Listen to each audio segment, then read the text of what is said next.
লাল শাক ভাজা করব চিংড়ি মাছ দিয়ে। শাকটা কিন্তু কেটে ধুয়ে নিয়েছি, একদম টাটকা তাজা, খুবই সুন্দর শাকটা। এবার এখানে আমি কড়াইতে তেল দিয়ে শুকনো লঙ্কা আর পেঁয়াজ ফোড়ন দিয়েছি। আর মাছটা এই যে দেখো কেটে ধুয়ে নিয়েছি।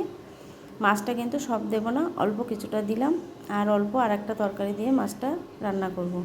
এবার আমি মাছটা তুলে দিয়ে একটু ভেজে নিয়ে কেটে রাখা শাকটা তুলে দিলাম। পরিমাণ মতো লবণ দিয়েছি, হলুদ দেবো, দিয়ে অল্প একটু জল দিয়ে দেবো। শাকটা হয়তো সিদ্ধ হতে একটু দেরিও হতে পারে, কেননা এখানে আলু দিয়েছি, তো অল্প একটু জল দিলাম। যদি শাকের জলে না সিদ্ধ হয় শাকটা কিন্তু কেমন দড়ি দড়ি মতো হয়ে যাবে, তাই অল্প একটু জল দিয়ে ঢাকা চাপা দিয়ে রেখে দিলাম। এবার কিছু সময় পরে ফিরে এসেছি, শাকটা কিন্তু খুব সুন্দর সিদ্ধ হয়ে গেছে।